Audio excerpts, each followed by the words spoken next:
I started becoming the young versions of the main leads of mga show when I was 8. Well, ever since bata ako, dream ko talaga maging action star. Yun yung pangarap ko dahil nga mahilig ako manood ng mga action. Ako, si Bianca Umali. Ako, si Ruru Madrid.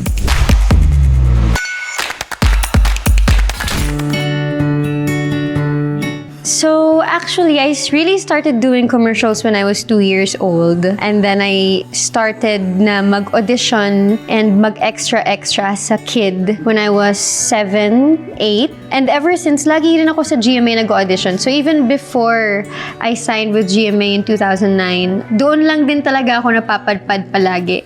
And I started becoming the young versions of the main leads of mga show when I was 8. And then I was discovered in the background of one of the commercials under Columbia Candy, which is the producer of a show called Tropang Pochi. And that was when I officially signed. Ang pagiging artista, hindi talaga siya isang bagay na pinangarap ko gawin. Kasi again, I started doing commercials when I was 2 years old up until I was, 7, 8. Being in front of the camera is something that I grew up doing. And I got used to doing it.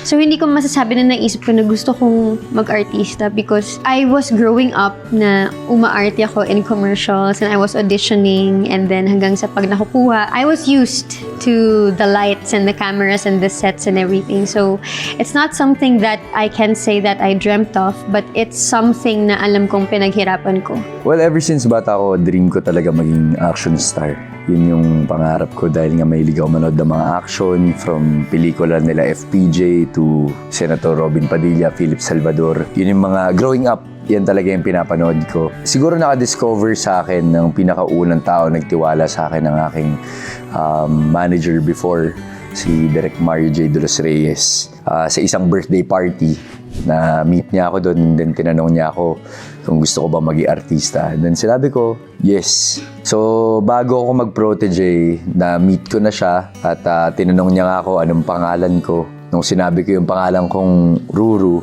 yun yung gamitin mong pangalan. Tapos pinag-audition po niya ako sa Protege. Pero pinag-workshop niya muna ako sa PETA before for, I guess, 3 months. Doon ako nagsimula. Nag-extra ako sa mga commercials. Nag-extra ako sa isang teleserye. And then after nun, doon niya na ako pinag-audition sa Protege. I think after 2 years yata since na-discover niya ako.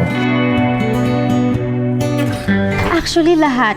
Pero siguro ito yung top 3 ko with GMA, which is Sahaya, Legal Wives, and Sangre. Lahat talaga ng roles na nabibigay sa akin, I am really grateful for, but I can say na ito yung top 3 ko because I love what the representation is na meron yung role. I love the impact of the projects that they entrust sa akin. Of course, naiyak ako nung Sahaya because it was my first ever title role. Pero sa kasalukuyan na na-announce na yung Sangre, I think hindi ko na mabilang kung ilan yung crying photos ko na lumabas sa.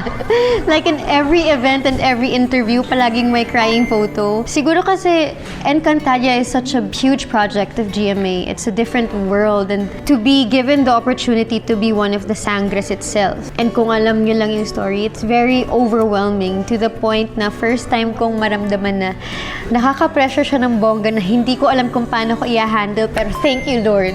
Ganon yung feeling. Tom Black Rider, pinangarap ko nga kasi talagang maging action star at parang ito yung full action talaga na serye na matagal ko nang pinapangarap. Actually, even sa GMA, di ba, ngayon lang talaga sila gumawa ng gantong ka-action na teleserye. So, napaka-swerte ko na napabilang po ako sa proyekto na ito. Makasama po yung mga action stars na tinitingala ko, mga dekalibreng mga artista na talagang mauusay na sigurado marami akong matututunan. That's the dream, di ba? Parang to be part of this project, malaking pangarap na yun para sa akin. It would be Miss Mylene Dizon because para kaming pinagbiyak na bato. Honestly, like iisang tao lang kami. And hindi lang sa mga payo niya about acting ako na-attach ako sa kanya because she taught me so much about life. And I love how independent she is. I love how strong she is as a woman. And I really see myself in her. And actually, nakita ko kung saan ako papunta din. Kung gaano siya ka-solid as a woman.